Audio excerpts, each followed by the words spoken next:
गौरी पुत्र गणेश की जय हो। ओम नमः शिवाय।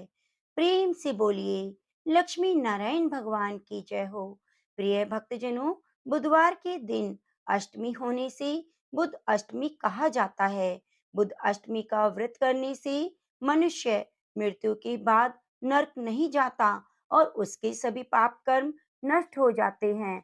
बुध अष्टमी के दिन सभी लोग विधिवत रूप से बुध देव और सूर्य देव की पूजा अर्चना करते हैं। मान्यताओं के अनुसार जिन लोगों की कुंडली में बुध कमजोर होता है, उनके लिए बुध अष्टमी का व्रत बहुत ही फलदायी होता है। इस दिन हमें व्रत करने के साथ साथ कथा का भी जरूर रसपान करना चाहिए। तो आज मैं आपको सुनाने जा रही हूँ बुध अष्टमी की बड़ी ही दुर्लभ और पवित्र पौराणिक कथाएं। आप इन कथाओं को पूरे धैर्य के साथ श्रद्धा पूर्वक पूरा अवश्य सुने, जिससे आपको भगवान गणेश बुद्ध देव की कृपा प्राप्त हो सके। और कथा सुनते हुए कमेंट बॉक्स में गणेश भगवान की जय हो, बुद्ध देव की जय हो जरूर लिखिए। मिथिला नाम की एक नगरी में निमि नाम के एक राजा रहते थे। वे एक लड़ाई में मारे गए। उनकी पत्नी, जिनका नाम उर्मिला था, उनके पति के बिना राज्य से निराश्रित हो इधर उधर भटकने लगी। तब अपने दो बच्चों को लेकर वे अवंती देश चली गई। वहां एक ब्राह्मण के घर में गेहूं पीसने का काम करती थी और गेहूं पीसते समय वे थोड़ी सी गेहूं चुराकर रख लेती। उससे अपने भूखे बच्चों का पालन पोषण करती। कुछ समय बाद उर्मिला का निधन हो गया। उसके बच्चे बड़े हो चुके थे। उसका पुत्र बड़ा होकर मिथिला आया और पिता के राज्य को वापस प्राप्त कर शासन करने लगा। उसकी बहन श्यामला भी विवाह योग्य हो गई थी। वह अत्यंत ही रूपवती थी। उसका विवाह अवंती देश के राजा धर्मराज से हो गया। एक दिन धर्मराज ने अपनी पत्नी श्यामला से कहा, हे प्रिय, तुम सभी काम करना, परंतु ये 7 स्थानों जिनमें ताले बंद हैं, इनमें तुम कभी मत जाना। श्यामला ने बहुत अच्छा कहकर पति की बात मान ली। उनके मन में उत्सुकता बनी रही। एक दिन जब धर्मराज अपने किसी कार्य में व्यस्त थे, तब श्यामला एक मकान का ताला खोलकर वहां देखा कि उसकी माता उर्मिला को अति भयंकर यमदूत बांधकर तप्त तेल के कड़ाहे में बार बार डाल रहे हैं। लज्जित होकर श्यामला ने वह कमरा बंद कर दिया। फिर दूसरा कमरा खोला तो देखा वहां भी उसकी माता को यमदूत शिला के ऊपर रखकर पीस रहे हैं। माता चिल्ला रही है। इसी प्रकार तीसरा कमरा खोलकर देखा कि यमदूत उसकी माता के मस्तक में कीले ठोक रहे हैं। इसी तरह चौथे में अति भयंकर श्रवाण उसका भक्षण कर रहे हैं। पांचवें में लोहे के संदर्श उसे पीड़ित कर रहे हैं।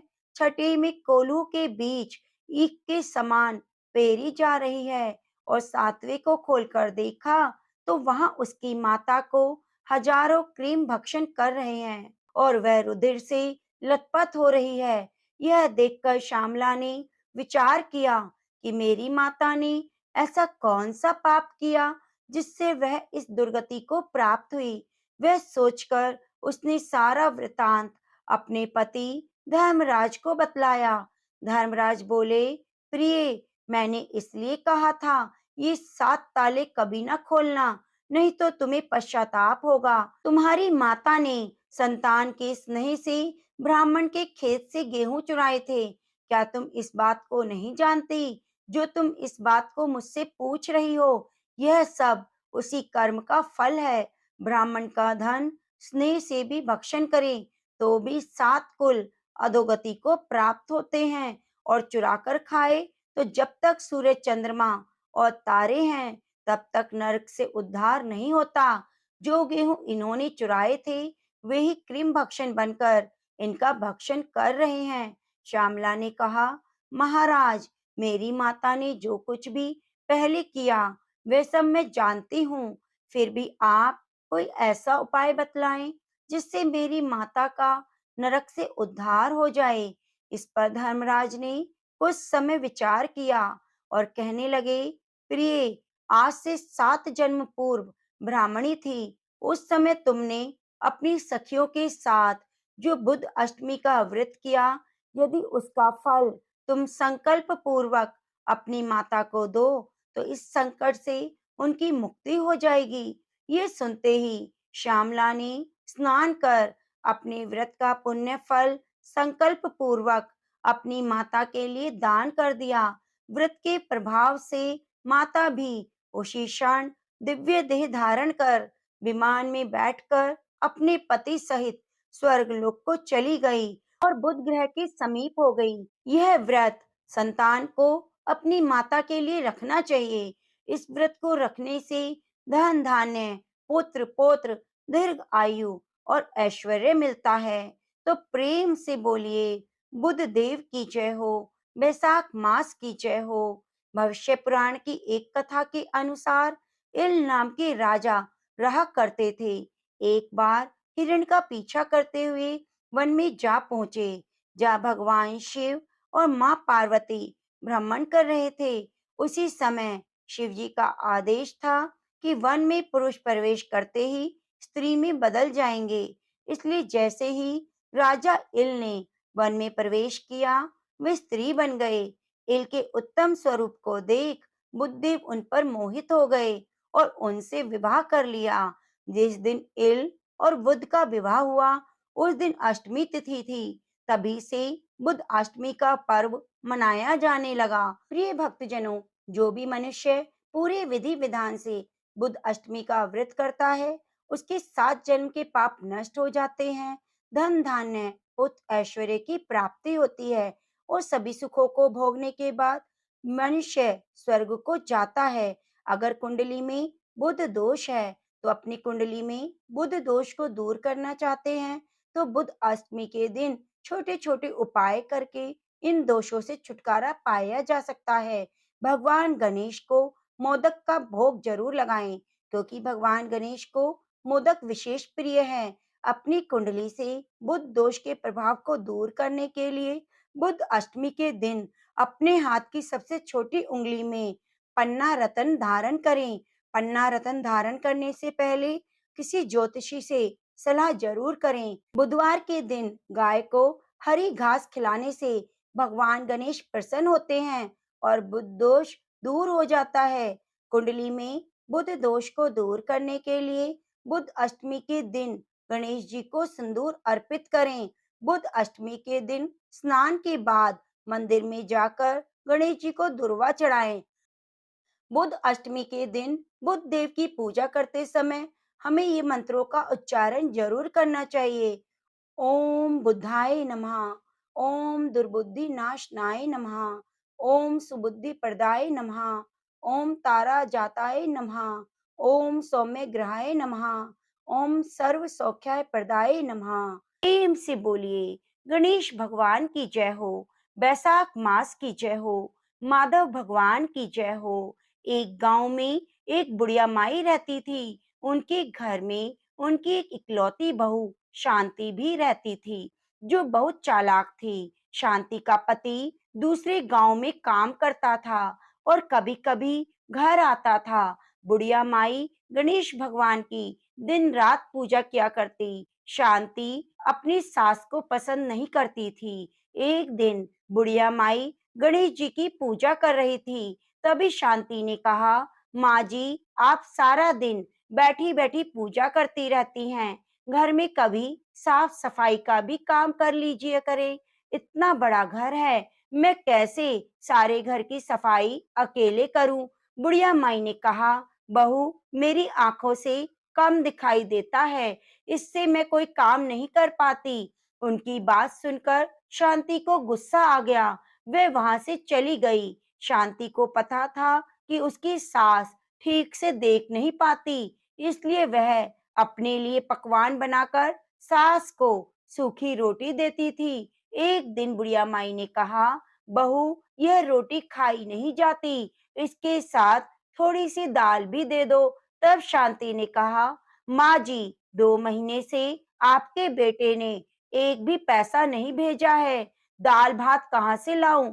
यह सुनकर बुढ़िया माई को बेटे की चिंता होने लगी। उसने कहा, तुमने पहले क्यों नहीं बताया?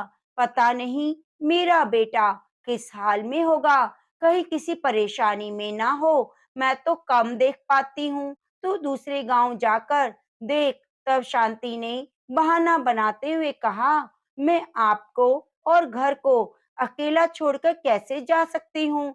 उन्हें पता लगा तो बहुत बुरा भला सुना देंगे। इसी तरह कुछ दिन और बीत गए। सुरेश हमेशा समय पर पैसा भेज देता था, लेकिन शांति बुढ़िया माई से कहती, ना तो पैसे आए ना कोई खबर आई। बुढ़िया माई एक दिन उदास होकर बैठ गई। शांति घर पर नहीं थी। तभी उसकी एक पड़ोसन आई। उसने कहा, माँ जी, आप कुछ परेशान दिखाई दे रही हैं। बुढ़िया माई ने सारी बात बता दी। तब पड़ोसन ने कहा, माँ जी, आप रोज गणेश भगवान के नाम का मंत्र 108 बार जप किया करो और गुड़ का भोग लगाओ। गणेश भगवान खुश होकर आपके सभी कार्य को पूर्ण करेंगे। अगर बिना नियम टूटे आपने यह कार्य 40 दिन तक कर लिया तो आपका बेटा घर आ जाएगा। बुढ़िया माई ने कहा, लेकिन गुड़ कहाँ से लाऊं? मेरे पास तो पैसे नहीं। तब पड़ोसन ने अपने घर से गुड़ की 2 ढेली बुढ़िया माई को लाकर दी। इस पर बुढ़िया माई ने अगले दिन माला का जप करना शुरू कर दिया। सुबह पूजा करने के बाद बुढ़िया माई माला लेकर बैठ जाती। वो गणेश भगवान के नाम का जप शुरू कर देती। कुछ दिन के बाद गणेश भगवान की कृपा से सुरेश का काम बढ़ गया और ज्यादा पैसे भेजने लगा। लेकिन शांति ने अपनी सास को कुछ नहीं बताया। बुढ़िया माई हर दिन 108 का जप करती रही। कुछ दिन के बाद शांति को पता चला तो उसकी सास बेटे को घर लाने के लिए माला का जप कर रही है। अब उसे डर सताने लगा। शांति ने सोचा, यदि मेरी सास के जप पूरे हो गए और मेरा पति वापस आ गया तो मेरी सास उसे सारी बात बता देंगी, और यदि मेरे पति को सब पता लगा तो वह मुझे घर से निकाल देंगे। इसी सब से बचने के लिए उसे एक उपाय सूझा। जब बुढ़िया माई सो रही थी, उनकी एक माला में से एक दाना निकाल दिया। अब माला में 107 मोती रह गए। अगले दिन बुढ़िया माई ने रोज की तरह जप किया, लेकिन उसे पता नहीं चला। इसी तरह बुढ़िया माई के 40 दिन पूरे हो गए, लेकिन उनका बेटा घर नहीं आया। अगले दिन उसने गणेश भगवान की पूजा करी। उनसे कहा, प्रभु, मुझसे क्या भूल हो गई जो आप प्रसन्न नहीं हो रहे? मेरे बेटे को घर भेज दीजिए। मुझे कुछ नहीं चाहिए। मुझे रात को जब बुढ़िया माई सोई तब सपने में गणेश भगवान ने दर्शन दिए और कहा, माई, तेरी बहू ने माला में से एक मोती कम कर दिया था, इसलिए जिस माला से तुम जप कर रही थी वह अधूरी थी। लेकिन तुम्हारी भक्ति और सच्चे प्रेम से मैं प्रसन्न हूँ। अगली पूर्णिमा के दिन तुम्हारा बेटा घर आ जाएगा, किंतु तुम्हारी बहू ने मेरी पूजा में विघ्न डाला है, इस कारण वह अपने पति को नहीं देख पाएगी। यह कहकर गणेश भगवान अंतर्ध्यान हो गए। बुढ़िया माई ने अगले दिन शांति को सपने की बात बताई। अब वह रोने लगी, बुढ़िया माई से माफी मांगी। जैसे पूर्णिमा का दिन आ रहा था, शांति की आंखों की रोशनी कम होती जा रही थी। पूर्णिमा से एक दिन पहले वह बिल्कुल अंधी हो गई। अगले दिन जैसे सुबह हुई, सुरेश घर पर आ गया। बुढ़िया माई उसे देखकर रोने लगी। सुरेश ने जब अंधी को देखा तब उसने शांति से पूछा। शांति ने कहा, यह मेरे कर्मों का फल है। गणेश जी मुझसे रुष्ट हो गए। यह कहकर उसने सारी बात बता दी। सुरेश को गुस्सा आया। उसने कहा, तेरे साथ ठीक हुआ।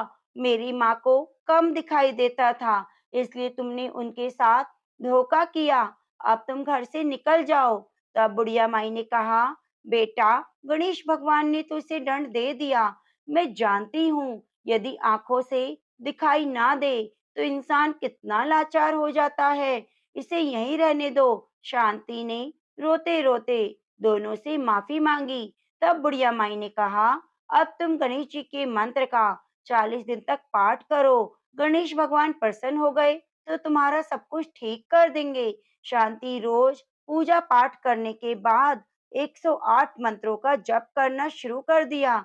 40 दिन के बाद उसकी आंखों की रोशनी वापस आ गई। इस प्रकार गणेश भगवान 40 दिनों की पूजा से प्रसन्न होकर मनवांछित फल दे देते हैं। हे गणेश जी महाराज, जैसे आपने सास बहू पर अपनी कृपा करी, वैसे अपने भक्तों पर कृपा बनाए रखना। प्रेम से बोलो, गणेश भगवान की जय हो। वैशाख मास की जय हो। माधव मास की जय हो। प्रिय भक्तजनों, अब सुनते हैं दूसरी कथा। बहुत समय पहले की बात है। एक गांव में एक भाई बहन रहते थे। भाई बहुत गरीब था। उसकी बहन पैसे वाली थी। जब बहन की ननद का विवाह हुआ, तब बहन ने अपने भाई को विवाह में आने का निमंत्रण नहीं दिया और ना ही कोई चिट्ठी भेजी। भाई को बाहर वालों से पता चला कि उसकी बहन की ननद का विवाह है। भाई ने गांव वालों को बताया। तब गांव वालों ने अपने घर से चुनरी, बिछिया, साड़ी जैसा जिससे बन पड़ा कन्या के लिए दिया। भाई सारा सामान लेकर बहन के गांव पहुंचा। बहन के घर आने पर बहन की देवरानी बोली, भाभी जी, आपके भाई आए हैं। बहन ने पूछा, कैसे आए हैं, क्या पहना है? देवरानी ने कहा, पैदल आए हैं, फटी पगड़ी, फटी धोती पहनी है। बहन बोली, मेरे ससुर हवेली के सामने दुकान में बैठे हैं, मुझे शर्म आती है। भाई को बोलो पीछे के दरवाजे से आए। भाई के आते ही बहन ने भाई को एक कमरे में बंद करके बाहर से ताला लगा दिया। एक तरफ लड़की का विवाह हो रहा था, गाजे बाजे बज रहे थे, अतिथियों को भोजन कराया जा रहा था। दूसरी तरफ भाई को कोई पानी पूछने वाला भी नहीं था। तब भांजे की बहू को दया आ गई। उसने दरवाजा खोल दिया। दरवाजा खुलते ही भाई वहां से भागा। 2 दिनों की भूख प्यास के कारण उसे चक्कर आने लगे। रास्ते में गणेश जी का मंदिर था, वहां जाकर गिर गया। रोते रोते गणेश भगवान को अपनी व्यथा सुनाई। बोला, आज मेरी गरीबी के कारण मेरी सगी बहन ने मुझे धिक्कार दिया। घर जाने पर जब मेरी पत्नी पूछेगी कि विवाह में क्या मिठाई लेकर आए, तो मैं क्या जवाब दूंगा? तो गणेश भगवान को उस पर दया आ गई। वह बोले, मेरे बगीचे से ककड़ी तरबूज लेकर जाओ। भाई ने ककड़ी तोड़कर झोला भर लिया और तरबूज ले लिया। वह अपने घर गया। घर जाते ही बच्चों ने पूछा, पिताजी, बुआ के यहाँ से क्या लेकर आए? झोला खोलते ही छोटे तरबूज सोने की गेंद में बदल गए। बाकी तरबूज काटे तो उसमें हीरे मोती निकले। पत्नी बोली, आपकी बहन ने तो बहुत कुछ दिया, आप इतना क्यों लेकर आए? भाई ने कुछ जवाब नहीं दिया। गणेश भगवान की कृपा से उसके दिन बदल गए। भाई का काम धंधा जोरों से चलने लगा। धीरे धीरे गहने बनवा लिए, मकान बनवा लिया। पत्नी बोली, ननंद को बुलाकर लाओ।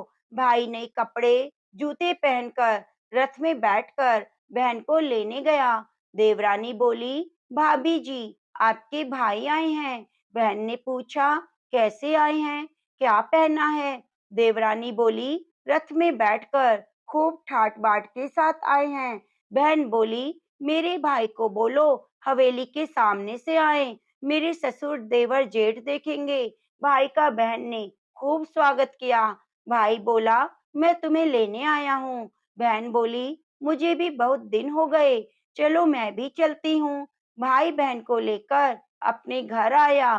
भाई और उसकी पत्नी ने बहन का खूब आदर सत्कार किया। जो चीजें मांगी सब बनवा कर दी। बहन बोली, मुझे जूती चाहिए। भाई ने मोची को बुलाया और कहा, मेरी बहन के लिए ऐसी जूती बनाओ जो मुंह से बोले।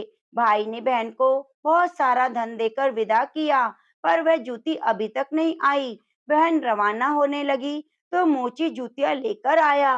बहन के जूती पहनते ही जूतियां बोली, निर्धन भाई की पैसे वाली बहन, गणेश जी का बगीचा नहीं होता तो आज क्या करती? बहन तब भाई की पत्नी से पूछा, ये आवाज कहाँ से आई? भाई ने कहा, सुबह का समय है, कोई जीव जंतु बोल रहा होगा। भाई ने घोड़े गाड़ी को जल्दी से जाने को कहा। बहन के जाते ही पत्नी जिद कर कर बैठ गई कि जूतियां क्या बोल रही थी। तब पति ने अपनी पत्नी को सारी बात बताई कि कैसे बहन ने मुझे 2 दिन तक भूखा बंद किया। भांजे की बहू ने दरवाजा खोला, तब मैं बाहर आया, गणेश जी की शरण में जा पहुंचा।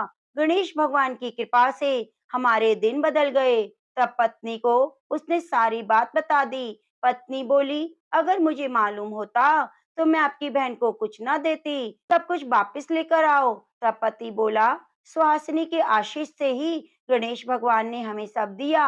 अगर वह मुझे बंद ना करती, मैं गणेश जी के मंदिर क्यों जाता? क्या मैं अपना दुखड़ा गणेश जी को सुनाता? तुम अपना मन मैला मत करो, अपने घर पर तो गणेश जी की कृपा है, किसी चीज की कमी नहीं। फिर दोनों ने गणेश जी के सामने सर झुकाकर प्रणाम किया और गणेश भगवान का जयकारा लगाया।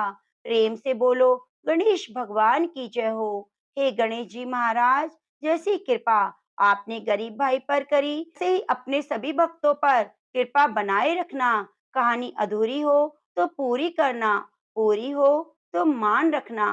प्रेम से बोलो, बैसाख मास की जय हो, माधव मास की जय हो। हिंदू पंचांग का दूसरा महीना बैसाख का होता है। यह महीना बहुत ही पवित्र है क्योंकि इसी माह में अक्षय तृतीया, नरसिंह जयंती, गंगा सप्तमी जैसे प्रसिद्ध त्योहार मनाए जाते हैं। इस महीने में भगवान विष्णु की विशेष रूप से पूजा की जाती है। भगवान विष्णु को प्रिय होने के कारण बैसाख मास को माधव मास भी कहते हैं। पद्म और विष्णु धर्मोत्तर पुराण के अनुसार बैसाख महीने में की गई भगवान विष्णु की पूजा से कई गुना पुण्य फल की प्राप्ति होती है। बैसाख मास में सूर्योदय से पहले स्नान करने और जलदान करने का विशेष महत्व है। यही कारण है इस महीने में लोग लोगों को पानी पिलाने के लिए प्याऊ लगवाते हैं। माना जाता है इस महीने में प्यासे लोगों को पानी पिलाने से त्रिदेव यानी ब्रह्मा, विष्णु, महेश तीनों की प्राप्ति होती है। बैसाख मास में हमें बैसाख मास की कथा का जरूर नित्य प्रति श्रवण करना चाहिए। इससे भगवान श्री हरि की विशेष कृपा प्राप्त होती है और बैसाख मास का पुण्य फल प्राप्त होता है। तो आज की वीडियो में मैं आपको सुनाने जा रही हूँ बैसाख मास की जलदान की पवित्र पौराणिक कथा। आप इस दुर्लभ कथा को पूरा अवश्य सुने और धैर्य से मन लगाकर कथा का श्रवण करते हुए वीडियो को लाइक करके कमेंट बॉक्स में जय श्री हरि विष्णु जरूर लिखिए। इसी समय बंग देश में हेमकांत नाम से एक राजा थे। वे एक दिन शिकार खेलने वन में गए। शिकार करते करते वे अपने सैनिकों से बिछड़ गए और थक गए। वन में उन्हें एक ऋषि दिखाई दिए। उनका नाम सतर्ची था। ऋषि उस समय समाधि में थे, इसलिए उन्होंने राजा के प्रश्नों का उत्तर नहीं दिया। क्रोधित होकर राजा ने उन पर जैसे ही वार करना चाहा, ऋषि के अनेक शिष्य वहां आ गए। उन्होंने राजा को रोक दिया। राजा ने उनकी बात मान ली और शिष्यों से कहा, मैं बहुत थक गया हूँ, तुम मेरे लिए भोजन की व्यवस्था करो। शिष्यों ने कहा, हे राजा, हम गुरु की आज्ञा के बिना कुछ नहीं करते, इसलिए हम आपका आतिथ्य नहीं कर सकते। शिष्यों के ऐसा कहने पर राजा को क्रोध आ गया और वे बाण चलाने लगे। राजा के बाणों से कई शिष्य मारे गए। जैसे तैसे राजा भी अपने नगर आ गए। जब उन्होंने यह बात अपने पिता को बताई, तो उन्होंने राजा को देश निकाला दे दिया। राजा साधारण रूप से वन वन भटकते रहे। इस तरह 28 साल बीत गए। एक दिन बैसाख मास में महामुनि त्रित जंगल से गुजर रहे थे। तभी भूख प्यास से व्याकुल होकर बेहोश होकर गिर पड़े। हेमकांत ने उन्हें देख लिया और पानी की व्यवस्था की। हेमकांत ने ऐसा करने से पाप कर्म नष्ट हो गए। अंत समय में यमदूत जब हेमकांत के प्राण लेने आए, तो वे भगवान विष्णु का ध्यान करने लगे। तभी भगवान विष्णु के दूत वहां प्रकट हुए और उन्होंने यमदूतों से कहा कि बैसाख मास में एक मुनि को जल पिलाने और उनके प्राण बचाने से अब हेमकांत निष्पाप हो गया है, इसलिए तुम यहाँ ले आओ। यही भगवान विष्णु का आदेश है। इसके बाद जैसे ही भगवान विष्णु के दूत ने हेमकांत को स्पर्श किया, तो पहले की तरह स्वस्थ और युवा हो गया। भगवान विष्णु के दूत ही हेमकांत को उसके महल लेकर गए और उनके पिता को पूरी बात बताई। भगवान विष्णु का प्रिय होने के चलते हेमकांत फिर से राजा बन गए और न्यायपूर्वक शासन करने लगे।